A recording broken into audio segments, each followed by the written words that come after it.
ओम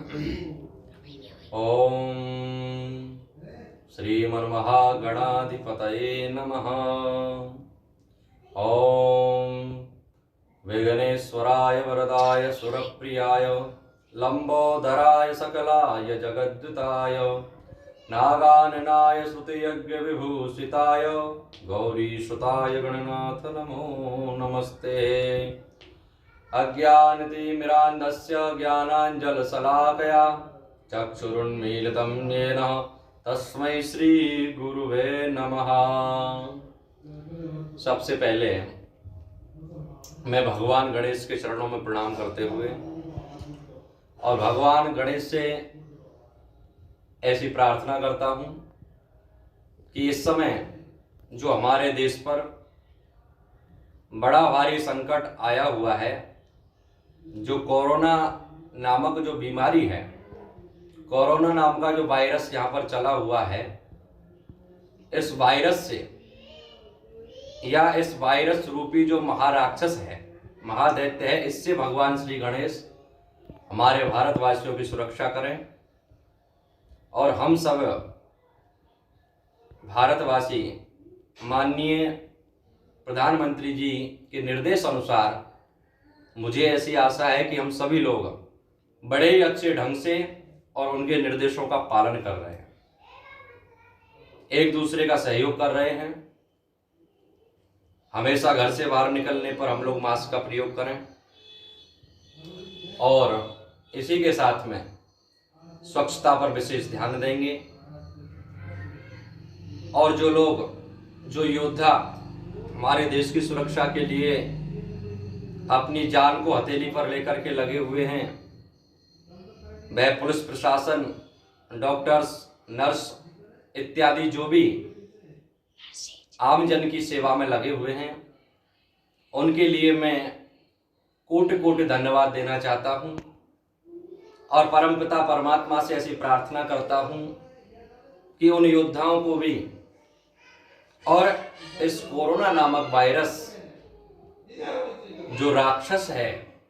जो महामारी के रूप में यहाँ पर आया हुआ है, उससे लड़ने के लिए और शक्ति प्रदान करें। ऐसे वीर योद्धाओं को मैं कोटि कोटि प्रणाम करता हूँ, धन्यवाद देता हूँ। जिस प्रकार से ज्ञान और वैराग्य का बुढ़ापा नामक रोग और दूर हुआ था, तो मैं समस्त देशवासियों से ये कहना चाहता हूँ कि आज हम लोगों के पास में भरपूर समय है,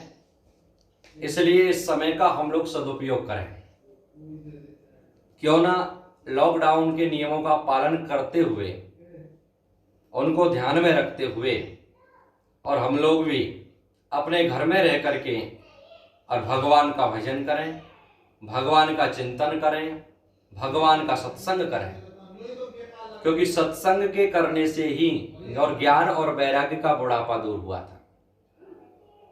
और अभी जो वायरस नामक कोरोना जो वायरस है, ये जो बीमारी है, अगर इससे भी हम लोग अपने देश को बचाना चाहते हैं, उन योद्धाओं की सहायता करना चाहते हैं, तो हम लोग भी अपने घर में बैठ करके ही भगवान का भजन करके, भगवान का पूजन करके, भगवान से प्रार्थना करके, उनकी स्तुति करके इस महामारी से बचने के लिए उनसे प्रार्थना कर सकते हैं। प्राय हम लोग ये देखते हैं, देखने में आता है कि जब हमें कहीं जाना होता है तो हम लोग अपने, अगर कहीं पर हमें जाना है, जल्दी है, तो हम लोग अपना नाश्ता करना नहीं भूलेंगे, अपना भोजन करना भी नहीं भूलेंगे।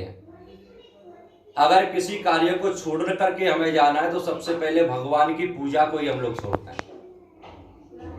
लेकिन अब तो हमारे पास में पूरा भरपूर मात्रा में समय है, क्यों ना इस समय का हम लोग सदुपयोग करें और अपने पड़ोसियों को, अपने रिश्तेदारों को, एक दूसरे को और भगवान का पूजन करने का, भगवान का भजन करने का, उनकी शरणागति प्राप्त करने का, और उनसे ये प्रार्थना करेंगे कि ये जो कोरोना नामक राक्षस हमारे भारत देश में आया हुआ है, क्योंकि जब जब यहाँ पर अधर्म बढ़ने लगता है तो धर्म संस्थापनार्थाय संभवामि युगे युगे, भगवान किसी न किसी रूप में यहाँ पर आकर के अवतरित हो जाते हैं और अवतरित होकर के उस महाराक्षस का वध कर देते हैं, यानी उसका नाश कर देते हैं। तो सभी से मैं तो यही कहना चाहूंगा कि जितना भी समय निकालें भगवान के भजन के लिए निकालें, जिससे हमारा शरीर भी स्वस्थ रहेगा, क्योंकि सबसे पहला जो सुख है वो निरोगी काया का बतलाया है शास्त्रों ने। इसलिए अपने योग करें, प्राणायाम करें, अपने घर में रह करके, क्योंकि भरपूर समय हम लोगों को मिला है, तो ऐसी कामना करता हूं